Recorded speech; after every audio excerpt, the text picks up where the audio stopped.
സംഘടനകൾ. ഒമാനിൽ കാലാവസ്ഥാ നിരീക്ഷണ കേന്ദ്രത്തിന്റെ ജാഗ്രതാ നിർദ്ദേശം. കനത്ത മഴയും മൂടൽമഞ്ഞിനും സാധ്യത. സ്കൂളുകൾക്ക് അവധി. ലോകത്തെ ആദ്യത്തെ mobile floating fire station Dubai. മണിക്കൂറിൽ 11 മൈൽ വേഗം. ഹജ്ജ് തീർത്ഥാടകർക്കുള്ള രജിസ്ട്രേഷൻ നടപടികൾ തുടങ്ങി. ഹജ്ജ് മന്ത്രാലയത്തിന്റെ രജിസ്ട്രേഷൻ പോർട്ടൽ വഴിയോ നുക്സ് ആപ്ലിക്കേഷൻ വഴിയോ പാക്കേജുകൾ തെരഞ്ഞെടുക്കാം. നമസ്കാരം. ഗൾഫിൽ അവധിക്കാലം തുടങ്ങിയിരിക്കുന്നു. ഈ സീസണിലും നാട്ടിലേക്ക് പോകാൻ കഴിയുമോ എന്ന ആശങ്കയിലാണ് പല പ്രവാസി കുടുംബങ്ങളും. വിമാന കമ്പനികളുടെ ഉയർന്ന യാത്രാ നിരക്കാണ് പതിവ് പോലെ ആശങ്കയുണ്ടാക്കുന്നത്. പ്രവാസി ശബ്ദം പരിശോധിക്കുന്നു. അവധിക്കാലത്തെ കൊള്ളാം. സ്വാഗതം.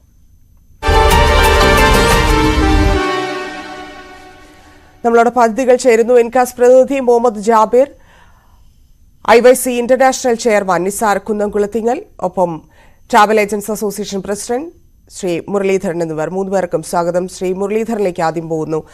പതിവ് പോലെ ഇത്തവണയും വിമാന കമ്പനി കണക്കുകൾ സൂചിപ്പിക്കുന്നത് നോക്കുകയാണെങ്കിൽ പതിവ് തെറ്റിക്കാതെ വർധനവ് വരുത്തിയിരിക്കുന്നു.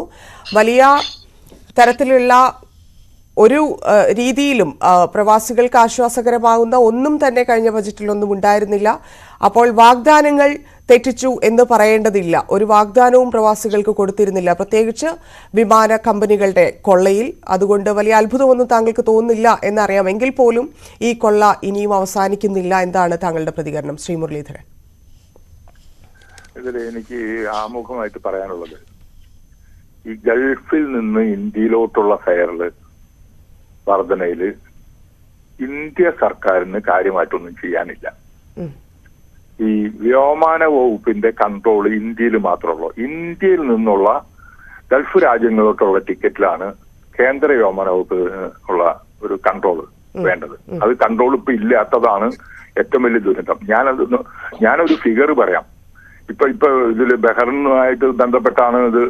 ബഹ്റിനിലേക്ക് ഞാൻ ഗൾഫ് എയറിന്റെ ഞാൻ ഒരു ദിവസം ഒരു മാർച്ച് 1 പറഞ്ഞൊരു കട്ട് ഓഫ് ഡേറ്റ് എടുത്തിരിക്കാം. ഞാൻ ഇവിടെ നിന്ന് അവരുടെ ഫെയർ നോക്കിയപ്പോൾ ഇവിടെ നിന്ന് ഗൾഫ് എയറിന് ഡയറക്ട് ഫ്ലൈറ്റ്, ഞാൻ ഒരു ഡയറക്ട് ഫ്ലൈറ്റ് എടുത്താ. ഇവിടെ നിന്ന് പോകാനായിട്ട് 31,700 രൂപയാണ് ടിക്കറ്റ് ചാർജ്. ഇന്ത്യയിൽ നിന്നല്ല, ഞാൻ ട്രിവാൻഡ്രത്ത് നിന്ന്, ഇന്ത്യയിൽ നിന്ന് കേരളത്തിൽ നിന്നുള്ള ലെവൽ ഒരു ഫെയറാണ്. അപ്പൊ 31,700 രൂപയാണെങ്കിൽ അത് ബഹ്റിനിൽ നിന്ന് ഇങ്ങോട്ടാണെങ്കിൽ ഈ ദിവസം തന്നെ ഇങ്ങോട്ടാണെങ്കിൽ 18,300 രൂപ. അത്രയധികം വ്യത്യാസമുണ്ട്. അത് ഞാൻ പറഞ്ഞു വരുന്നത് മറ്റു സംസ്ഥാനങ്ങളിൽ നിന്നോ ഇപ്പൊ തിരുവനന്തപുരത്തല്ലാതെ വലിയ കാര്യത്തിനെങ്കിൽ പൊതുവെ ഇവിടെ ഡിമാൻഡ് കൂടുമ്പോൾ ഫെയർ കൂടും. അതാണ് ഇതിന്റെ ഉള്ളത്. ഇത് ഡിമാൻഡ് കൂടുകയാണ്. ഇവിടെ നിന്ന് ആളുകൾ കൂടുതൽ പോകാൻ ഗൾഫ് രാജ്യങ്ങൾക്ക് ഉണ്ടാവുമ്പോൾ, ഗൾഫ് രാജ്യങ്ങളിൽ നിന്ന് ഇങ്ങോട്ട് വരാനായിട്ട് ആളുകൾ ഉണ്ടാവുമ്പോൾ റേറ്റ് കൂടും. അതുകൊണ്ട് തന്നെ പ്രവാസികൾ മറ്റ് സ്റ്റേറ്റുകളിൽ പോയി ഫ്ലൈറ്റ് എടുക്കുന്ന സാഹചര്യം കൂടി പോകുന്ന അവസ്ഥ ഇവിടെ ചെന്നൈയിൽ നിന്നോ ബാംഗ്ലൂരിൽ നിന്നോ ബോംബെയിൽ നിന്നോ ഡൽഹിയിൽ നിന്നൊക്കെ പോകുന്നുണ്ട്. ഞാൻ ഒരു ഫിഗറും കൂടി ഒന്ന് പറഞ്ഞാൽ നിങ്ങളുടെ ഒരു ശ്രദ്ധയ്ക്ക് വേണ്ടിയിട്ട്, ഇത് പ്രവാസി എന്ന് പറയുന്നത് നമ്മൾ ഗൾഫ് സെക്ടർ മാത്രമായിട്ട് ചുരുക്കരുതെന്നുള്ള ഒരു അഭിപ്രായമാണ് എനിക്കുള്ളത്.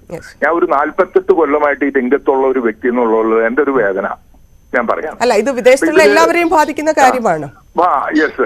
ഞാൻ ഒരു ഫിഗർ പറയാം. ഞാൻ വളരെയധികം ഇവിടെ നിന്ന് ഞാനിപ്പോ ഒരു എടുത്തുള്ള ടൊറോന്റോ, അതായത് കാനഡ. അപ്പൊ നമ്മളിപ്പോ അല്പം ഡിസ്പ്യൂട്ടൊക്കെ നിൽക്കുന്ന ഒരു രാജ്യമാണ്. കണ്ടമാനം കുട്ടികൾ പഠിക്കുന്നുണ്ട്, പ്രത്യേകിച്ച് കേരളത്തിൽ നിന്ന്. അവിടെ നിന്ന് ഒരു ടിക്കറ്റ് ഈ മാർച്ച് 1 തീയതി ഒരു ടിക്കറ്റ് ഇവിടുന്ന് എയർ ഇന്ത്യ ഫ്ലൈറ്റ്, ഞാൻ ആദ്യം പറയണ എയർ ഇന്ത്യ ഫ്ലൈറ്റിൽ പോകണമെങ്കിൽ, കാനഡയ്ക്ക് പോകണമെങ്കിൽ 1,40,40,000 രൂപ വേണം. അത് ഇത്തിഹാദ് ആണെങ്കിൽ 1,73,000 രൂപ വേണം. ഞാനത് വൺ വേ ഫെയർ ആണ് പറയുന്നത്, റിട്ടേൺ നിങ്ങൾ തെറ്റിദ്ധരിക്കരുത്. ഇത് എമിറേറ്റ്സ് ആണെങ്കിൽ 1,61,000 രൂപ വേണം. ഇതേ ദിവസം കാനഡയിൽ നിന്ന് ഈ തിരുവനന്തപുരത്ത്, ഞാനിത് തിരുവനന്തപുരത്താണ് പർട്ടിക്കുലറായിട്ട് ഫോക്കസ് ചെയ്തിട്ടുള്ളത്. ഇതൊക്കെ ചെറിയ വ്യത്യാസങ്ങൾ അങ്ങോട്ടും ഇങ്ങോട്ടും കാണും. ഇതേ ദിവസം എയർ ഇന്ത്യയിൽ 1,40,40,000 രൂപ അങ്ങോട്ട് കൊടുക്കുകയാണെങ്കിൽ അവിടെ നിന്ന് ഇങ്ങോട്ട് വരുന്ന ഒരു യാത്രക്കാരന് വെറും 85,000 രൂപ ഉണ്ടോ? അതായത് ഏതാണ്ട് 50% വർധനവുണ്ട്. അതായത് ഇത്തിഹാദ് ആണെങ്കിൽ 1,73,000 നിൽക്കുമ്പോൾ അവിടെ നിന്ന് ഇങ്ങോട്ട് വരാൻ 69,000 രൂപ വേണ്ടു. മനസ്സിലായി. താങ്കൾ ഒന്ന് തുടരാമോ, ലൈനിൽ തുടരാമോ? എമിറേറ്റ്സിനാണെങ്കിൽ 1,61,000 രൂപ ഉള്ളപ്പോൾ 96,000 രൂപ മതി. ഞാൻ പറഞ്ഞു ഇത് ടൊറന്റോ മാത്രമല്ല, ഞാൻ അമേരിക്കയുണ്ട്, കാനഡയുണ്ട്, പല എല്ലാ സ്ഥലങ്ങളിൽ നിന്നും ഞാൻ എന്റെ ശ്രദ്ധയിൽ ഞാൻ നടത്തുന്ന ഒരു ഗവേഷണത്തിൽ എനിക്ക് കാണാൻ കഴിഞ്ഞത് ഇന്ത്യയിൽ നിന്നുള്ള ഫെയർ ലോകത്തിലെ ഏറ്റവും കൂടുതൽ ചാർജുകൾ ഈടാക്കുന്ന വിമാന ടിക്കറ്റ് നിരക്കിൽ കൂടുതൽ ഈടാക്കുന്നത് ഇന്ത്യയിൽ നിന്നുള്ള യാത്രക്കാരിൽ നിന്നാണ്. ശരി, ഞാൻ താങ്കളിലേക്ക് വരാം. ശ്രീ മുരളീധരൻ, ശ്രീ മുഹമ്മദ് ജാബിറിയുടെ നമുക്കറിയാം എത്രത്തോളം ബുദ്ധിമുട്ടാണ്, പ്രത്യേകിച്ച് കോവിഡിന് ശേഷമുള്ള പ്രവാസികളുടെ പലരുടെയും അവസ്ഥ. കുടുംബത്തിനെ നാട്ടിലാക്കേണ്ടവർ ഉണ്ടായിട്ടുണ്ട്, ജോലി പോയവർ, ജോലി വെട്ടിക്കുറച്ചവർ, അങ്ങനെ നിരവധി പ്രവാസികൾ, സാധാരണ പ്രവാസികൾ അനുഭവിക്കുന്ന ബുദ്ധിമുട്ട് നമുക്ക് മനസ്സിലാക്കാവുന്നതേ ഉള്ളൂ. അപ്പോഴാണ് ഇപ്പോഴും കാലങ്ങളായി തുടരുന്ന ഈ വിമാന കമ്പനികളുടെ കൊള്ള ഇപ്പോഴും തുടരുന്നത്. പ്രവാസി സംഘടനകൾ ഇടപെട്ടിട്ടുണ്ട്, കേസായിട്ടുണ്ട്, പലയിടങ്ങളിലും കേസ്, ഹൈക്കോടതി, സുപ്രീം കോടതി വരെ പോയിട്ടുണ്ട്. പക്ഷേ ഇതിലൊരു മാറ്റവും ഇതുവരെ വന്നിട്ടില്ല. ഇപ്പോഴത്തെ ഒരു സാഹചര്യം എന്താണ്? ഒരു സാധാരണ പ്രവാസിയെ സംബന്ധിച്ച് എത്രത്തോളം ബുദ്ധിമുട്ടും ആശങ്കയും ഉണ്ടാക്കുന്ന അവസ്ഥയാണിത്? പ്രവാസം തുടങ്ങിയ അന്ന് മുതലുള്ള അവന്റെ ഏറ്റവും വലിയ ആവശ്യവും അല്ലെങ്കിൽ രോദനവുമാണ് വിമാന യാത്രാ നിരക്കിലായി വർധന. ഞാനൊക്കെ UAE വന്നിട്ട് ഒരു 30 വർഷം കഴിയുക. ഞങ്ങളൊക്കെ വന്ന് ആദ്യകാലങ്ങളിൽ ഉണ്ടായിരുന്ന ഒരു പ്രയാസം എന്ന് പറയുന്നത് വിമാനത്തിൽ ടിക്കറ്റ് കിട്ടാനുള്ള, പ്രത്യേകിച്ച് ഈ അവധിക്കാലങ്ങളിൽ ടിക്കറ്റ് കിട്ടാനുള്ള ബുദ്ധിമുട്ടുകളായിരുന്നു. ആ ബുദ്ധിമുട്ടുകളൊക്കെ മാറി അവൈലബിലിറ്റി കൂടിയപ്പോൾ പക്ഷെ ആ ടിക്കറ്റ് എടുത്ത് യാത്ര ചെയ്യാൻ പറ്റാത്ത ഒരു സാഹചര്യത്തിലേക്ക് പ്രവാസി ചെന്നെത്തി എന്നുള്ളതാണ് ഒരു യാഥാർത്ഥ്യം. നമുക്കറിയാം, ഇപ്പോ മുരളീധരൻ അദ്ദേഹം ചില റേറ്റുകളുടെ കമ്പാരിസൺ ഒക്കെ നടത്തി. അപ്പൊ ഞാൻ ഇന്നത്തെ ഒരു റേറ്റ് ഇവിടെ നിന്ന് നമ്മുടെ UAE നിന്ന് കണ്ണൂർ എയർപോർട്ടിലേക്ക് അല്ലെങ്കിൽ കാലിക്കറ്റ് എയർപോർട്ടിലേക്കുള്ള ഒരു ചാർജ് എടുത്ത് നോക്കിയപ്പോൾ 1000, 1200, 1300 ദിർഹമാണ് ഇന്നത്തെ ഒരു റേറ്റ് കാണുന്നത്. അതേ അവസരം നമ്മള് എല്ലാ സെക്ടറിലേക്കും ഇത്രയും വലിയ നിരക്ക് വരുന്നുണ്ടെന്ന് തോന്നുന്നു. UK പോവുകയാണെങ്കിൽ അവിടെ അതായത് ഒരു 10 മണിക്കൂറോളം ഫ്ലൈയിങ് അവേഴ്സ് ഉള്ള യൂറോപ്യൻ കൺട്രികളിലേക്ക് അല്ലെങ്കിൽ അമേരിക്കയിലൊക്കെ നമ്മൾ പോവുകയാണെങ്കിൽ അതിനകത്ത് ഒരു 500-600 ദിർഹംസിന്റെ ഡിഫറൻസ് ആണ് വരുന്നത്. അതേസമയം 3 മണിക്കൂർ അല്ലെങ്കിൽ 3 മണിക്കൂറിൽ താഴെ ഫ്ലൈയിങ് അവേഴ്സ് ഉള്ള കാലിക്കറ്റിലേക്കോ കണ്ണൂരേക്കോ ട്രിവാൻഡ്രത്തേക്കോ കൊച്ചിയിലേക്കോ നമ്മൾ 1500-1600 ദിർഹം കൊടുക്കേണ്ട ഒരു ദുസ്ഥിതി. പക്ഷെ ഇതിനകത്ത് ഇപ്പോഴേ വാസ്തവത്തിൽ നമ്മൾ ഈ ചർച്ച ചെയ്താൽ എവിടെയെങ്കിലും എത്തും എന്നുള്ള പ്രതീക്ഷ എനിക്കില്ല. കാരണം എത്ര കാലമായി നമ്മുടെ ചർച്ച, ഞാനത് എടുത്തു പറയാൻ കാരണം നമ്മുടെ ചർച്ച ഇപ്പൊ ശ്രീ മുരളീധരൻ അറിയാം, നേരത്തെ നമ്മൾ നിരന്തരം ഇത് പറഞ്ഞുകൊണ്ടിരുന്നു. ഇത് ഹൈക്കോടതിയിൽ എത്തുകയും പിന്നീട് അവിടെ നിന്ന് മേൽക്കോടതിയിലേക്കൊക്കെ പോകുമ്പോൾ അവിടെ വലിയ ചർച്ചയായിട്ടുണ്ട്, ഇതിൽ ഇടപെടൽ ഉണ്ടായിട്ടുണ്ട്. വിമാന കമ്പനികളുടേത് കൊള്ളയാണ്, കേന്ദ്ര സർക്കാരിന് വേണമെങ്കിൽ ഇതിൽ ഇടപെടാം എന്നൊക്കെയുള്ള നിയമങ്ങൾ പുതുതായി നമ്മൾ അറിഞ്ഞത് ഈ ചർച്ചയിലൂടെയായിരുന്നു. പക്ഷെ കേന്ദ്ര സർക്കാരിന് ഇടപെടാമെന്ന് പറഞ്ഞപ്പോഴും അവസാനമായിട്ട് ഇപ്പം ജോൺ ബ്രിട്ടാസ് ചോദിച്ചൊരു ചോദ്യത്തിന് കേന്ദ്ര വ്യോമയാന വകുപ്പ് മന്ത്രി പറഞ്ഞ മറുപടി നമുക്കറിയാവുന്നതാണ്. ഈ ഒരു വിഷയത്തിൽ ഇടപെടാൻ സാധിക്കില്ലെന്നാണ് ഇന്ത്യൻ പാർലമെന്റിൽ മന്ത്രി പറഞ്ഞിരിക്കുന്നത്. നിയമപരമായി അങ്ങനെ ഉണ്ടെന്നാണ് ഞാൻ കരുതുന്നത്. നമുക്കത് വിശദമായിട്ട് ശ്രീ മുരളീധരനോട് ചോദിക്കാം. അങ്ങനെയാണെങ്കിൽ അത് വളരെ വളരെ നല്ലൊരു വാർത്തയാണ് ഈ പറയുന്നത്. കാരണം നമ്മൾ പാർലമെന്റിൽ പറഞ്ഞത്, പാർലമെന്റിൽ മന്ത്രി നമ്മളെയൊക്കെ തെറ്റിദ്ധരിപ്പിച്ചതാണെങ്കിൽ അത് വളരെ നല്ലൊരു വാർത്തയാണ്. അതിന്റെ ഫോളോ അപ്പ് ഉണ്ടാവണം എന്ന് ആഗ്രഹിക്കുക. മറ്റൊരു കാര്യം ഇതുമായിട്ട് അനുബന്ധിച്ച് ഇപ്പൊ പറയാനുള്ളത്, ഈ ആകെ ഇതിനകത്ത് ചെയ്യാൻ സാധിക്കുന്നത് കേരള സർക്കാരിന്, പ്രത്യേകിച്ച് ഇപ്പൊ നമ്മുടെ മലയാളികളുടെ അവധിക്കാലത്ത് യാത്രയെ കുറിച്ചാണ് ഇവിടെ സംസാരിക്കുന്നത്. കഴിഞ്ഞ സംസ്ഥാന ബഡ്ജറ്റിൽ ഏകദേശം ഒരു 15 കോടി രൂപ ഒരു ചാർട്ടേഡ് ഫ്ലൈറ്റിനെ കുറിച്ച് ആലോചിക്കുന്നതിന് വേണ്ടി, ചാർട്ടേഡ് ഫ്ലൈറ്റ് സംവിധാനത്തിന് വേണ്ടിയിട്ട് മാറ്റിവെച്ചിരുന്നു. അത് എവിടെ പോയെന്ന് അറിയുന്നില്ലെന്ന് മാത്രമല്ല, ആ ഒരു കാര്യത്തിലും മാത്രമാണ് എന്തെങ്കിലും ഒരു പ്രതീക്ഷ പ്രവാസിക്ക് ഇപ്പോൾ ഉള്ളത്. കാരണം ഓപ്പൺ എയർ സ്കൈ പോളിസി വന്നതോട് കൂടിയിട്ട് ഈ നേരത്തെ പറഞ്ഞ ഡിമാൻഡിനനുസരിച്ച് റേറ്റ് കൂടുന്ന ഒരു സാഹചര്യത്തിൽ ആകെ ഇത് പിടിച്ചു നിർത്താൻ സാധിക്കുന്ന ഏക ഏജൻസി എന്ന് പറയുന്നത് കേരള സർക്കാരാണ്, അല്ലെങ്കിൽ അതായത് സംസ്ഥാന സർക്കാരുകളാണ്. പക്ഷെ ആ സംസ്ഥാന സർക്കാരുകൾ പ്രവാസികളുടെ ഈ ആവശ്യത്തിനോട് പുറംതിരിഞ്ഞു നിൽക്കുന്നു എന്നുള്ളത് പ്രവാസി എന്നും പ്രയാസി തന്നെയാണെന്നുള്ളതിന്റെ ഏറ്റവും വലിയ തെളിവായി മാറിയിരിക്കും. കാരണം ബഡ്ജറ്റിൽ ഉൾപ്പെടുത്തിയ 15 കോടി പോലും ഒരു നല്ലൊരു പഠനം നടത്താൻ, അതല്ലെങ്കിൽ അതുമായിട്ട് ഒരു അടി മുന്നോട്ട് പോകാൻ കേരള സർക്കാർ തയ്യാറായിട്ടില്ല എന്നുള്ളത് വളരെ. ഞാൻ താങ്കളിലേക്ക് വരാം. ശ്രീ നിസാർ കുന്തംകുളത്തിങ്കൽ, നമുക്കറിയാം പ്രവാസി ഇപ്പൊ ശ്രീ ജാബിർ പറഞ്ഞതുപോലെ വർഷങ്ങളായിട്ട് അനുഭവിച്ചുകൊണ്ടിരിക്കും. ഇപ്പം ശ്രീ ജാബിർ തന്നെ അവിടെ 30 വർഷമായി എന്ന് പറയുന്നു. കാലങ്ങളായി നേരിട്ടുകൊണ്ടിരിക്കുന്ന പ്രശ്നം, അനുഭവിച്ചുകൊണ്ടിരിക്കുന്ന ദുരിതമൊക്കെയാണ് പ്രവാസികളെ സംബന്ധിച്ച് ഈ വിമാന കൊള്ള, പ്രത്യേകിച്ച് സീസൺ ടൈമിലുള്ളത്. അത് ഇതുവരെ മാറ്റാൻ പറ്റില്ല. പല തരത്തിലുമുള്ള കാര്യങ്ങളായിരുന്നു വിശ്വസിച്ചിരുന്നത്. വിമാന കമ്പനികളാണ്, അതിൽ ഇടപെടാനാകില്ല എന്നൊക്കെയുള്ള ധാരണകളുണ്ടായിരുന്നു. പക്ഷേ പല കാര്യങ്ങളിലും കേസുമായൊക്കെ മുന്നോട്ട് പോയപ്പോൾ പല കാര്യങ്ങളിലും വ്യക്തതയും വന്നിട്ടുണ്ട്. പക്ഷേ എന്നിട്ട് പോലും പ്രവാസികളോട് എന്തായിരിക്കും ഇത്രയധികം, ഇല്ലെങ്കിൽ എന്തിനായിരിക്കും ഇങ്ങനെ അവഗണിക്കുന്നത് ഈ വിഷയത്തിൽ? തീർച്ചയായിട്ടും എല്ലാവരും ഇവിടെ സൂചിപ്പിച്ചതുപോലെ ഗൾഫ് മേഖലകളിലുള്ള പ്രവാസികളെ ഏറ്റവും കൂടുതൽ ബാധിക്കുന്ന ഒരു വിഷയം തന്നെയാണ് ഈ നാട്ടിലേക്ക് പോകുമ്പോൾ, പ്രത്യേകിച്ച് ഈ ഉത്സവ സമയത്ത് നാട്ടിലേക്ക് അവധി സമയത്ത് നാട്ടിലേക്ക് പോകുമ്പോൾ ഉള്ള ഈ ഒരു ടിക്കറ്റ് വർധന. ഇത് പ്രത്യേകിച്ച് GCCയിലെ എല്ലാ സ്ഥലങ്ങളിലും ഉണ്ടെങ്കിലും ഇപ്പൊ ബഹ്റൈനിലേക്ക് പോലെ കുറച്ച് ഫ്ലൈറ്റുകൾ മാത്രം ഓപ്പറേറ്റ് ചെയ്യുന്ന സ്ഥലങ്ങളിൽ ഇതിന്റെ തോത് വളരെയധികം കൂടുതലാണ്. അത് കടുത്ത അനീതിയാണ്. നമ്മൾ കാലാകാലങ്ങളായിട്ട് പ്രവാസികൾ ആവശ്യപ്പെടുന്ന ഒരു കാര്യം തന്നെയാണ്. കടുത്ത അവഗണനയാണ്. ഇതിൽ കേരള സർക്കാരിന് ഇടപെടാൻ കഴിയും, കേന്ദ്ര സർക്കാരിന് ഇതിൽ ഇടപെടാൻ കഴിയും. നേരത്തെ ഇവിടെ സൂചിപ്പിച്ചതുപോലെ വ്യോമയാന വകുപ്പിന്റെ കീഴിലാണ് ഇത് വരുന്നത്.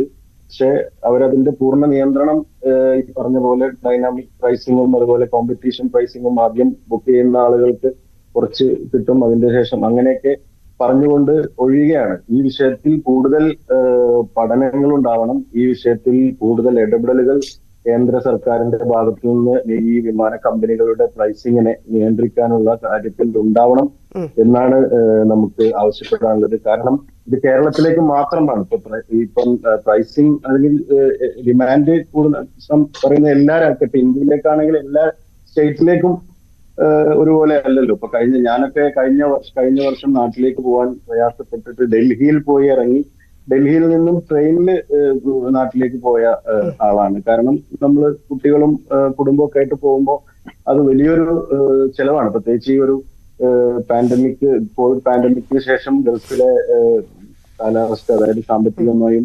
ജോലിപരമായിട്ട് ഒരുപാട് പ്രയാസം അനുഭവിക്കുന്ന ഒരു സമയമാണ്. കാരണം ഇവിടെയൊക്കെ 150 ദിനാറിനും അല്ലെങ്കിൽ ഒക്കെയാണ് ആവറേജ് ഒരു സാലറി എന്ന് പറയുന്നത്. അപ്പോ അതുപോലുള്ള സാധാരണക്കാരായ പ്രവാസികൾക്ക് ഒരു വർഷത്തിൽ ഒരിക്കലോ അല്ലെങ്കിൽ അതാണ് ഒരു കുടുംബത്തിന്, ഇപ്പൊ 4 പേരുള്ള കുടുംബമാണോ ഇല്ലെങ്കിൽ 3 പേരോ 2 പേരോ ആയിക്കോട്ടെ, ഒരുമിച്ച് നാട്ടിലേക്ക് വരാനുള്ള ഒരു സാഹചര്യം ഉണ്ടാകുന്നില്ല എന്നുള്ളതാണ് ബുദ്ധിമുട്ട്. ഇല്ല എന്ന് തന്നെ പറയാം. അതുകൊണ്ട് തന്നെ നാട്ടിലേക്ക് പോകാൻ പറ്റാതെ 2-3 വർഷമൊക്കെ ആയിട്ട് നാട്ടിലേക്ക് പോകാൻ പറ്റാതെ ഇവിടെ നിൽക്കുന്ന ഒരുപാട് കുടുംബങ്ങളെ നമുക്കറിയാൻ കഴിയും. ഈ വിഷയത്തിലൊന്നും ഒരു തരത്തിലുള്ള ഇടപെടലുകളും കേന്ദ്ര ഗവൺമെന്റിന്റെ ഭാഗത്തുനിന്നോ കേരള സർക്കാരിന്റെ ഭാഗത്തുനിന്നോ ഉണ്ടാവുന്നില്ല എന്നുള്ളതാണ് വളരെ ദുഃഖകരമായ. ശരി നിസാർ, അതിൽ സംഘടനകൾ എന്ത് ചെയ്തു എന്നത് കൂടിയുണ്ട്, ഞാൻ അതിലേക്ക് വരാം, താങ്കളിലേക്ക് എത്താം.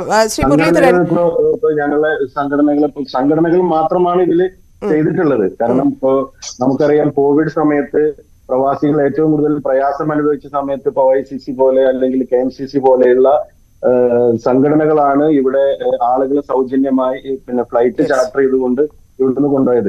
കേരള സർക്കാരോ കേന്ദ്ര സർക്കാരോ 1 രൂപ പോലും കൊടുത്ത് ഒരു ടിക്കറ്റെങ്കിലും ആർക്കെങ്കിലും ഓഫർ ചെയ്തതായിട്ട് നിങ്ങൾക്ക് ആർക്കെങ്കിലും അറിയാൻ കഴിയും?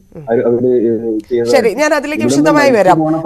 ശ്രീ മുരളീധരൻ, ഇവിടെ ഈ വിമാന യാത്രാ ടിക്കറ്റ് നിരക്ക് വർദ്ധിപ്പിച്ച ഈ സീസണിൽ ഈ ബുദ്ധിമുട്ട് പ്രവാസികൾക്കുണ്ടാക്കുന്നതിൽ നടപടി പാർലമെന്ററി സമിതി ഉണ്ടാക്കിയിരുന്നു. അതായത് പ്രത്യേക റൂട്ടുകളിലെ വിമാന നിരക്കിൽ പരമാവധി പരിധി നിശ്ചയിക്കാൻ പാർലമെന്ററി സമിതി നിർദ്ദേശിക്കുകയും ചെയ്തു. പക്ഷേ ഞെട്ടിച്ചത് ഈ പാർലമെന്ററി കമ്മിറ്റി റിപ്പോർട്ട് പ്രകാരം കഴിഞ്ഞ 10 വർഷമായി വിമാന കമ്പനികളുടെ രേഖകൾ DGCA പരിശോധിച്ചിട്ടില്ലെന്ന് പറയുന്നുണ്ട്. അതേപോലെ തന്നെ വിമാന കമ്പനികളുടെ സ്വയം നിയന്ത്രണം കാര്യക്ഷമമല്ലെന്നും സമിതിയുടെ അഭിപ്രായം. ഈ റിപ്പോർട്ട് സമർപ്പിക്കുകയും ചെയ്തിട്ടുണ്ട് കഴിഞ്ഞ ദിവസം. സിവിൽ ഏവിയേഷൻ മന്ത്രാലയത്തിന്റെ നിലപാടും സമിതി ഇക്കാര്യത്തിൽ വിലയിരുത്തിയിട്ടുണ്ട്. ഇത്രയും കാര്യങ്ങൾ കേന്ദ്രത്തിൽ നടക്കുന്നുണ്ട്. പക്ഷേ ഇതിൽ ഇടപെടാമെന്ന് പറയുമ്പോഴും ഇല്ലെങ്കിൽ ഈ സമിതിയെ വെച്ച് അന്വേഷണം നടത്തുമ്പോഴും ഒന്നും ഇതിലൊരു തീരുമാനത്തിലേക്ക്, അതായത് ഇപ്പോൾ സീസൺ ആരംഭിച്ചിരിക്കുന്നു, പക്ഷേ ഇത് ആർക്കോ വേണ്ടി ഒരു സമിതി ഉണ്ടാക്കുന്നു, റിപ്പോർട്ട് നൽകുന്നു എന്നതിനപ്പുറത്തേക്ക് ഇതിലൊരു തീരുമാനമെടുക്കാൻ എന്തുകൊണ്ട് കേന്ദ്രത്തിന് സാധിക്കുന്നില്ല? താങ്കൾ എന്താണ് മനസ്സിലാക്കുന്നത്? ശ്രീ മുരളീധരൻ, എന്റെ അനുഭവത്തില് ഈ രംഗത്തുള്ള രാഷ്ട്രീയ ഇച്ഛാശക്തി ഇല്ലായ്മയാണ് കാണിക്കുന്നത്. വളരെ വേദനാജനകമായിട്ട് ഞാൻ പറയട്ടെ, നമ്മൾ ഏതെങ്കിലും ഒരു നിയമസഭയോ അല്ലെങ്കിൽ കേന്ദ്രത്തില് ഈ ഒരു രാഷ്ട്രീയ കേരളത്തിൽ നിന്നുള്ള MP-മാരോ ഒരുമിച്ച് ഇതിപ്പോ ഒറ്റയ്ക്ക് ഒരു ഞണ്ടിനെ കൂടെ ഇട്ട പോലെ ഒരു ഞണ്ട് കയറുമ്പോ മറ്റേ ഞണ്ട് പിടിച്ച് വലിക്കുന്ന പോലെ ഒരാള് തന്നെയുള്ള ഒരു കളികളല്ലാതെ ഒരു കൂട്ടായ ലെവലില് ഈ വിമാന ടിക്കറ്റ് നിരക്കില് പ്രവാസികളുടെ കാര്യത്തില് ഒരു സമ്മർദ്ദം ചെലുത്തിയത് എന്റെ അനുഭവത്തിൽ എനിക്ക് അനുഭവപ്പെട്ടു. ഈ സമിതിയിൽ പോലും മലയാളി MP-മാരുണ്ടായിരുന്നില്ലെന്ന് തോന്നി. ഈ YSR കോൺഗ്രസിന്റെ MP വിജയസായി റെഡ്ഡിയുടെ നേതൃത്വത്തിലാണ് ഈ സമിതി എന്നാണ് എനിക്ക് തോന്നുന്നത്. അവിടെ പോലും മലയാളികളുടെ പ്രശ്നങ്ങൾ അതിൽ സമ്മർദ്ദം ഉണ്ടാവുന്നില്ല. നമ്മൾ 1, 2, 4, 5 MP അല്ല, കേരളത്തിൽ നിന്നുള്ള 20 ലോകസഭ MP-മാരുണ്ട്, രാജ്യസഭ MP-മാർ തന്നെ 10-ൽ താഴെയുണ്ട്. ഇവര് മൊത്തമായിട്ട് ഈ പ്രശ്നം പാർലമെന്റിൽ അവതരിപ്പിക്കാൻ കഴിഞ്ഞിട്ടില്ല. ഇതിന് രാഷ്ട്രീയ ഇച്ഛാശക്തി, ഞാനിത് നേരത്തെ സൂചിപ്പിച്ച രാഷ്ട്രീയ ഇച്ഛാശക്തി ഇല്ല. പ്രവാസികളോട് ഇവിടുത്തെ രാഷ്ട്രീയ പാർട്ടി രാഷ്ട്രീയത്തിന് അതീതമായി ഇവര് കാണിക്കുന്ന ഈ രാഷ്ട്രീയ പാർട്ടികൾ കാണിക്കുന്ന കൊഞ്ഞനം കുട്ടി കാണിക്കാണ് വളരെ വേദന. ഞാൻ ആഴ്ചയിൽ ഒരു തവണ ഡൽഹിയിൽ പോയി, തിരുവനന്തപുരത്ത് നിന്ന് ഡൽഹിയിൽ പോയി തിരുവനന്തപുരം വിമാനത്താവളത്തിനും അതുമായി ഫെയർ വർധനയും മറ്റും സംബന്ധിച്ച് ഒത്തിരി ശ്രമങ്ങൾ നടത്തിയിട്ടുള്ളതാണ്. പലരും എന്നോട് ചോദിച്ചിട്ടുണ്ട്, മുരളിക്ക് വേറെ വല്ല ജോലിയൊന്നുമില്ല, നിങ്ങളുടെ ബിസിനസ് ഒക്കെ കളഞ്ഞുകൊണ്ട് നിങ്ങൾ ഇങ്ങനെ കിടന്ന് ഓടിയിട്ട് എന്താ കാര്യം? പക്ഷെ കുറെ കാര്യങ്ങൾ ഇപ്പൊ തിരുവനന്തപുരം എയർപോർട്ടിന്റെ കാര്യത്തിൽ തന്നെ 24-26 MP-മാരെ 93-ലും 2000-ലും കൊണ്ടുപോകാൻ കഴിഞ്ഞു. ഈ എയർപോർട്ടിന്റെ കാര്യം പറഞ്ഞപ്പോഴാണ് കണ്ണൂരിലേക്കുള്ള യാത്രക്കാരാണ് ഏറ്റവും കൂടുതൽ ബുദ്ധിമുട്ട് അനുഭവിക്കുന്നതെന്നാണ് കേട്ടത്. കണ്ണൂരിൽ ഇറങ്ങാൻ സാധിക്കുന്നില്ല. കൊച്ചിയിലോ കോഴിക്കോടോ ഇറങ്ങി ടാക്സി വിളിച്ച് കണ്ണൂരിലേക്കോ കാസർഗോട്ടേക്കോ പോയാൽ പോലും കണ്ണൂരിലേക്കുള്ള ടിക്കറ്റിന്റെ അത്രയും പൈസയാവില്ലെന്നാണ് പ്രവാസികൾ പറയുന്നത്. അതിനുള്ള ഒരു പ്രധാന കാരണം എന്താണെന്നറിയോ? അവിടേക്ക് കൂടുതൽ വിമാന സർവീസ് ഇല്ല. അതിന്റെ ശ്രമം നടത്തേണ്ടത് കണ്ണൂര് കേരള സർക്കാരിന്റെ എയർപോർട്ടാണ്. കേരള സർക്കാർ കാണിക്കാത്ത വേറെ ചില താല്പര്യങ്ങളാണ് കണ്ണൂർ എയർപോർട്ടിന്റെ ഇന്നത്തെ ദുസ്ഥിതിക്ക് കാരണം. ഞാൻ അതിലേക്ക് കൂടുതൽ പോകുന്നില്ല. ഇത് വളരെ വ്യക്തമാണ്. ഞാൻ കഴിഞ്ഞ ചില മന്ത്രിസഭയിൽ, കഴിഞ്ഞ ഇമ്മീഡിയറ്റ് അല്ല ഇന്ന് മുമ്പത്തെയുള്ള ചില മന്ത്രിമാര് ഈ 5 കൊല്ലക്കാലം 30-40 തവണയൊക്കെ ഗൾഫ് രാജ്യങ്ങളിലും മറ്റു രാജ്യങ്ങളിലൊക്കെ സന്ദർശിച്ചതായിട്ട് എന്റെ അറിവിലുണ്ട്. ഈ യൂറോപ്യൻ രാജ്യങ്ങളിൽ 10-15 തവണ സന്ദർശിച്ചതായിട്ട് എന്റെ അറിവിലുണ്ട്. ഇവിടെയൊക്കെ പോകുമ്പോ ഇവരുടെ പോക്കറ്റിൽ നിന്ന് ഒരു പൈസ പോലും ചെലവാക്കാതെയാണ് ഈ യാത്രകൾ മുഴുവൻ. ശരി, പാവപ്പെട്ട പ്രവാസികൾ അവരുടെ പൈസ അധ്വാനിച്ച് ചോര നീരാക്കിയ പൈസ കൊണ്ടാണ് പോകുന്നത്. അപ്പൊ ഇവരെന്തിനാ? രാഷ്ട്രീയക്കാർക്ക് അതുകൊണ്ട് യാതൊരു ഇച്ഛാഭംഗവും ഇല്ല. അല്ല, ഇതിൽ ആർക്കാണ് ലാഭം എന്നുള്ളതിന്റെ ഉത്തരമോ ഇല്ലെങ്കിൽ ആ ചോദ്യം പോലും അപ്രസക്തമാവുന്ന തരത്തിലാണ് പെരുമാറുന്നത് പ്രവാസികളോട്. അവരുടെ കയ്യിൽ നിന്ന് ഈ രാഷ്ട്രീയക്കാർ ഏത് രാഷ്ട്രീയക്കാരായിക്കോട്ടെ അവരുടെ പോക്കറ്റിൽ നിന്ന് ഒരു പെനി പോലും എടുത്തിട്ടല്ല അവർ യാത്ര ചെയ്യുന്നത്. പ്രവാസികൾ മറിച്ചല്ലേ അവര് ഈ പ്രവാസികള് അവിടെയൊക്കെ പ്രവാസികള് പല നേതാക്കന്മാരും വരുന്നത് പ്രവാസികൾ ടിക്കറ്റ് അയച്ചു കൊടുത്തിട്ടാണ്. അവർക്ക് അവിടെ ടിക്കറ്റ് കിട്ടില്ല. അപ്പൊ ഞാൻ അതിലേക്കൊക്കെ പോവുകയാണെങ്കിൽ വലിയ എനിക്ക് ഒത്തിരി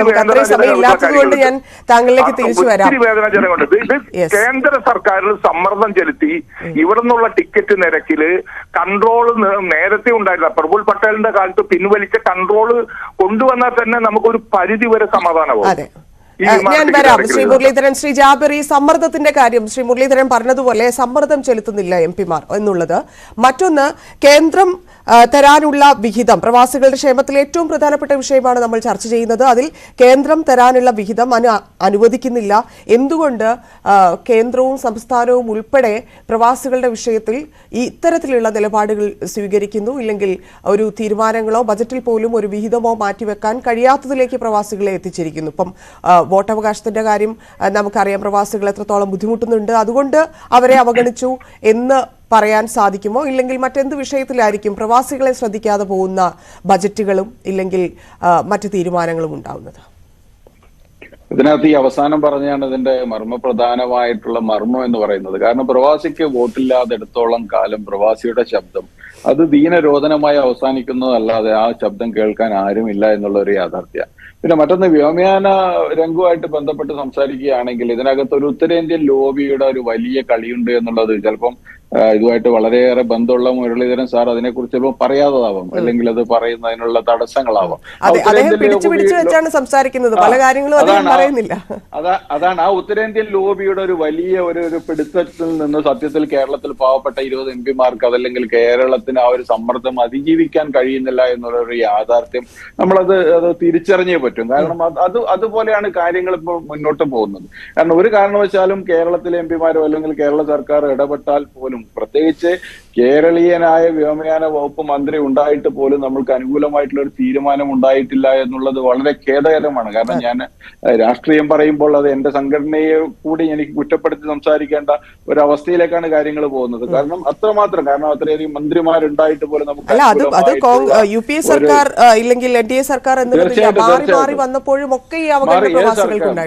തീർച്ചയായിട്ടും ഈ പ്രവാസികൾക്ക് ഇപ്പോൾ ഇതുമായിട്ട് ബന്ധപ്പെട്ടതല്ലെങ്കിലും ഇന്ന് വന്ന ഒരു പുതിയൊരു വിഷയം, നീറ്റ് പരീക്ഷാ കേന്ദ്രങ്ങള് ഗൾഫ് രാജ്യങ്ങളിൽ എടുത്തു മാറ്റിയിരിക്കുക. അപ്പൊ ഈ നീറ്റ് പരീക്ഷാ കേന്ദ്രങ്ങൾ എടുത്തു മാറ്റുന്നതോട് കൂടിയിട്ട് ഇവിടെയുള്ള പ്രവാസി അനുഭവിക്കുന്ന ഏറ്റവും വലിയൊരു ദുരിതമെന്ന് പറഞ്ഞാൽ ഒരു കുടുംബത്തിൽ 3-4 പേര് ഈ പരീക്ഷ എഴുതാൻ വേണ്ടി യാത്ര ചെയ്യേണ്ട ഒരു അവസ്ഥയിലേക്ക് വരികയാണ്. ഈ യാത്ര ചെയ്യേണ്ട ഒരു അവസ്ഥയിൽ 3-4 പേര് മക്കളെയും കൂട്ടി യാത്ര ചെയ്യുമ്പോൾ ഉണ്ടാവുന്നവരെന്ന് പറഞ്ഞാൽ ഒരു പ്രവാസിയുടെ ഒരു വർഷത്തെ അവന്റെ സമ്പാദ്യം മുഴുവൻ ഒരു പരീക്ഷ എഴുതാൻ വേണ്ടി നാട്ടിൽ പോകാൻ ചെലവഴിക്കുന്ന ഒരു അവസ്ഥയിൽ കൂനിന്മേൽ കുരു പോലെ അതും വന്ന് പ്രവാസിയുടെ തലക്കകത്ത് പതിച്ചിരിക്കുക. അങ്ങനെ എല്ലാ ഭാഗത്തുനിന്നും പ്രവാസിയെ ഞെക്കി പ്രവാസിയെ കൊല്ലുക എന്നുള്ളത്, നേരെ മറിച്ച് പ്രവാസിയുടെ പണം എല്ലാവർക്കും വേണം. നേരത്തെ പറഞ്ഞതുപോലെ ടിക്കറ്റ് എടുത്തു കൊടുക്കാനും അവരെ കൊണ്ടുപോകാനും എന്താ പറയാ എല്ലാം ചെയ്യാൻ പ്രവാസികൾ വേണം. പക്ഷെ പ്രവാസിയുടെ ഒരു ആവശ്യം വരും, അവന് വേണ്ടി സംസാരിക്കാൻ, അവന് വേണ്ടി നിൽക്കാൻ, അവന്റെ കാര്യങ്ങൾ നോക്കാൻ ആരുമില്ല എന്നുള്ള ഒരു വലിയൊരു ദുസ്ഥിതി ഇന്ന് പ്രവാസി അനുഭവിക്കുന്നുണ്ടെന്നുള്ള ഒരു യാഥാർത്ഥ്യമാണ്. അതിനകത്ത് കക്ഷി രാഷ്ട്രീയ ഭേദമന്യേ എല്ലാവരും തുല്യരാണെന്നുള്ളതാണ് ഒരു യാഥാർത്ഥ്യം. ഇനി ആര് വന്നിട്ടും ഒരു കാര്യമില്ല, ഏത് അച്ഛൻ വന്നാലും അമ്മക്ക് ബുദ്ധിമുട്ടെന്ന് പറഞ്ഞൊരവസ്ഥയിലാണ് കാര്യങ്ങളുള്ളത്. കാരണം പ്രവാസിയായി തുടരുക, പ്രയാസിയായി തുടരുകയാണ് വർഷങ്ങളായിട്ട്. ഈ എയർഫെയറിന്റെ കാര്യത്തിൽ ഇപ്പൊ ഞാൻ പറയാം, ഇപ്പൊ ആകെ ചെയ്യാൻ പറ്റുന്നത് കേരള സർക്കാരിനാണ്. ഇപ്പൊ ഈ വിഷയത്തിൽ എന്തെങ്കിലും തരത്തിലുള്ള ഇടപെടൽ നടത്താൻ പറ്റുന്നതെന്ന് വിശ്വസിക്കുന്ന ഒരാളാണ്. ഈ അറ്റ്ലീസ്റ്റ് ഈ പറയുന്ന ഈ പീക്ക് സമയത്ത്, അതായത് നമ്മുടെ അവധിക്കാലം ജൂലൈ ഓഗസ്റ്റ്, ഈ അവധിക്കാലത്തെങ്കിലും കുറച്ച് ചാർട്ടർ ഫ്ലൈറ്റുകൾ ഓപ്പറേറ്റ് ചെയ്യുകയാണെങ്കിൽ, കാരണം നേരത്തെ സുഹൃത്ത് സൂചിപ്പിച്ചതുപോലെ കോവിഡ് സമയത്തൊക്കെ ആയിരക്കണക്കിന് ചാർട്ടർ ഫ്ലൈറ്റുകളുടെ സംഘടനകൾ ഓപ്പറേറ്റ് ചെയ്യുന്നു. ആയിരക്കണക്കിന് ഫ്ലൈറ്റുകളാണ്. പറയട്ടെ, ഇപ്പൊ കപ്പൽ വരുന്നു എന്നൊക്കെ പറയുന്നുണ്ട്. കപ്പൽ വരുമ്പോഴത്തേനും വിമാന കമ്പനികൾ സമ്മർദ്ദത്തിലാവുകയാണെങ്കിൽ കുറച്ചേക്കാം എന്നൊരു പ്രതീക്ഷയുണ്ടോ? അവിടെയും ഞാൻ പറയാം, ഈ കപ്പൽ എന്ന് പറയുന്നതും എനിക്ക് തോന്നുന്നു അതിനെയും മുക്കിക്കൊല്ലാൻ ഈ പറയുന്ന ഇതുമായിട്ട് ബന്ധപ്പെട്ട് നിൽക്കുന്ന ആ ഒരു വിഭാഗം ആ കപ്പൽ പോലും മുക്കിക്കൊല്ലുമെന്നാണ് ഞാൻ പ്രതീക്ഷിക്കുന്നത്. കാരണം കപ്പൽ മുമ്പ് ഉണ്ടായിരുന്നതാണ്, പിന്നെ അതിനുശേഷം വളരെ കാലം അത് നിലച്ചു, പിന്നെ വീണ്ടും ഇപ്പോൾ അത് പൊങ്ങിയിട്ടുണ്ട്. പക്ഷേ അതും ഈ ഉത്തരേന്ത്യൻ ലോബിയുടെ ഈ ഒരു ലോബി ആ കപ്പൽ യാത്ര പോലും ഇല്ലാതാക്കാനുള്ള സാധ്യതകളാണ്. വലിയ രീതിയിലുള്ള നേരത്തെ നമ്മൾ പറഞ്ഞതുപോലെ സംഘടനകളുടെ ഇടപെടൽ ഉണ്ടായിട്ടുണ്ട്, ഇല്ലെന്നല്ല പറയുന്നത്. രാഷ്ട്രീയ ഭേദമന്യേ ആളുകൾ ഈ വിഷയത്തിൽ പ്രതികരിച്ചിട്ടുണ്ട്. ഇത് മാത്രമല്ല, പ്രവാസികളുമായി ബന്ധപ്പെട്ടുള്ള നിരവധി വിഷയങ്ങളിൽ സംഘടനകൾ കൃത്യമായ നിലപാടെടുത്ത് മുന്നോട്ട് പോകുന്നുമുണ്ട്. അവരുടെ പ്രതിഷേധം അറിയിക്കുകയും ചെയ്തിട്ടുണ്ട് കേന്ദ്ര സംസ്ഥാന സർക്കാരുകളെ. പക്ഷേ ഈ വിഷയത്തിൽ എന്തുകൊണ്ട് ഇത്രയധികം ഇടപെടൽ നടത്തി എന്ന് പറയുന്ന സംഘടനകൾ ഒരു തീരുമാനമെടുക്കാൻ കേന്ദ്രത്തെയോ ഇല്ലെങ്കിൽ സംസ്ഥാനത്തെയോ ഏതെങ്കിലും തരത്തിൽ നിർബന്ധിതരാക്കിയില്ല, ഇല്ലെങ്കിൽ ഒരു തീരുമാനം ഉണ്ടായില്ല ഈ ഇടപെടലൊക്കെ നടത്തിയിട്ട്? സംഘടനകൾക്ക് തീരുമാനമെടുക്കാൻ നമുക്ക് പറയാനല്ലേ പറ്റുള്ളൂ. നമ്മളെ സംബന്ധിച്ചിടത്തോളം നമ്മുടെ ബഹുമാനപ്പെട്ട എംപികളൊക്കെ നമ്മൾ നിവേദനങ്ങൾ കൊടുക്കുന്നുണ്ട്. നമുക്ക് കിട്ടാവുന്ന വേദികളിലൊക്കെ ഇതുപോലെയുള്ള ചർച്ചകളിലൊക്കെ പങ്കെടുത്ത് ഇത് പറയുന്നുണ്ട്. ഒരു കാര്യം വളരെ വേദനയോടുകൂടി സൂചിപ്പിക്കാൻ ആഗ്രഹിക്കുന്നത് എന്താന്ന് വെച്ചാൽ, ഇന്ത്യ പോലൊരു രാജ്യത്ത് ഏറ്റവും കൂടുതൽ ജനസംഖ്യയുള്ള രാജ്യത്തിന്റെ ഗവൺമെന്റിന്റെ കീഴിലുള്ള എയർലൈൻസ് പോലും ഇല്ല എന്നുള്ളതാണ്. എയർ ഇന്ത്യ എന്ന് പറയുന്ന ഒരു എയർലൈൻസ് ഉണ്ടായിരുന്നത് നമ്മളിപ്പോ സ്വകാര്യ കമ്പനി ടാറ്റയ്ക്ക് ഓപ്പറേറ്റ് ചെയ്യാൻ വേണ്ടി കൊടുത്തു. അത് വളരെ, അപ്പോ ഗവൺമെന്റ് ഈ കാര്യത്തിൽ കൃത്യമായിട്ടുള്ള ഇടപെടലുകൾ നടത്തണം. അതുപോലെ ഞാൻ നേരത്തെ പറഞ്ഞതുപോലെ ഇവിടുന്ന് പ്രവാസികളുടെ മൃതദേഹത്തിന് പോലും പെട്ടിക്ക് തൂക്കം നോക്കി ചാർജ് ചെയ്യുന്ന ഒരു അവസ്ഥയാണ് ഇവിടെ നിലവിലുള്ളത്. അതൊക്കെ ഈ എംബസികൾ ഉൾപ്പെടെയുള്ള അവരുടെ ICRF ഫണ്ട് ഉപയോഗിച്ച് അതിനൊക്കെ മുഴുവൻ നിയമങ്ങളും മാറിയെന്ന് തോന്നുന്നു അല്ലെ? മൃതദേഹത്തിന്റെ കാര്യത്തിലൊക്കെ ഡൽഹിയിലെത്തി അവിടെ നിന്ന് പാസ്സായി അത്തരത്തിൽ അല്ല, അതൊന്നും കൃത്യമായിട്ട് അത് എത്രത്തോളം പ്രാക്ടിക്കൽ ആയിട്ടുണ്ട് എന്നുള്ളത് ഇപ്പോഴും പരിശോധിക്കപ്പെടേണ്ട ഒരു കാര്യം. ഞാൻ വിഷയത്തിൽ നിന്ന് മാറുന്നില്ല. പാവപ്പെട്ട പ്രവാസികളെ പിന്നെ പ്രവാസികളുടെ കാരണം ഞങ്ങളെപ്പോലുള്ള പ്രവാസികൾക്ക് നാട്ടിലേക്ക് പോകുന്നതിനെ കുറിച്ച് ആലോചിക്കുമ്പോൾ തന്നെ ഈ ടിക്കറ്റിന്റെ കാര്യം ആലോചിച്ച് തന്നെ പേടിയാണ്. അപ്പോ ആ രീതിയിൽ ഇവിടെ എല്ലാവരും സൂചിപ്പിച്ചതുപോലെ കേന്ദ്ര സർക്കാരുകളുടെ സംയോജിതമായ ഇടപെടലുകൾ ഉണ്ടാവണം. ഞങ്ങൾക്ക് നാട്ടിലേക്ക് വരാൻ മാന്യമായിട്ടുള്ള നിരക്കിൽ നാട്ടിലേക്ക് വരാനുള്ള അവസരം ഉണ്ടാവണം എന്ന് മാത്രമാണ് ഈ അവസരത്തിൽ സൂചിപ്പിക്കാനുള്ളത്.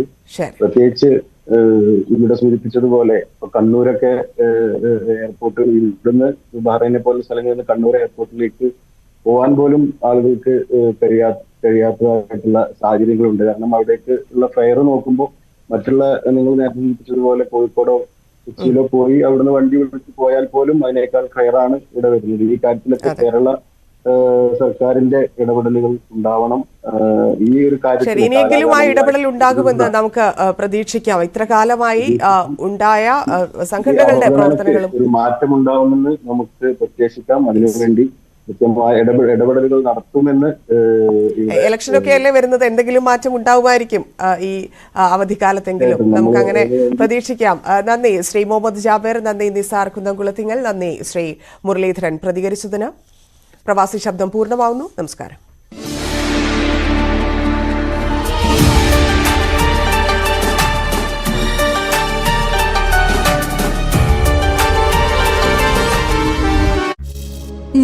ലൊക്കേറ്റ് ചെയ്യാൻ കഴിയുന്നില്ല.